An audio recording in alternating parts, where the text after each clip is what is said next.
तर आता लाडकी बहिणींसाठी एक महत्त्वाची अपडेट पण आहे. आपण जे आता 2-3 जे व्हिडिओ बनवलेला आहे, तर ह्यामध्ये आपल्याला प्रतिसाद पण चांगला भेटलेला आहे आणि जे लाडकी बहिणींसाठीचे ई-के-वाय-सी ज्यांचे पैसे थांबलेले आहेत, ई-के-वाय-सी होऊन सुद्धा त्यांना पैसे आले नाहीत आणि ज्यांची ई-के-वाय-सी झालेलीच नाही, तर अशा सर्व लाडकी बहिणींसाठी जे हप्ता त्यांचा ₹1500 जे थांबलेला आहे, ते सगळ्यांना ते हप्ता त्यांचा चालू करण्यासाठी आता संधी आपल्याला भेटणार आहे. आणि यासाठी त्या बाबतीत आता जळगावमधून पण एक नोटीस आलेली आहे. आपण आता पाठीमागच्या मध्ये जर व्हिडिओमध्ये बघितला असेल तुम्ही व्हिडिओ, तर त्यामध्ये सोलापूर जिल्ह्यातील पण नोटीस आहे. बाकीच्या दुसऱ्या आणि जिल्ह्यातील पण नोटीस आहे. तर आता जळगाव मधून पण आलेला आहे.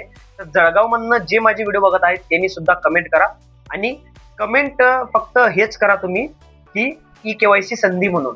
कमेंट फक्त एवढंच करा, संधी भेटायला हवी म्हणून कमेंट करा, ई-के-वाय-सी संधी म्हणून कमेंट करा, चालेल. आणि आपल्या चॅनलला सबस्क्राईब करायला विसरू नका, कारण की आता ई-के-वाय-सी करायला ऑनलाईन वेबसाईटवर फॉर्म भरायला चालू होणार का त्याच्या अगोदर ऑफलाईन चालू होणार आहे. तर या बाबतीत पण आता आपण माहिती जाणून घ्यायचं आहे आणि ह्यामध्ये काय आहे अपील आणि ह्यामध्ये लाडकी बहिणींना तुम्हाला पण सहभाग व्हायचा आहे. तुम्ही पण ह्यामध्ये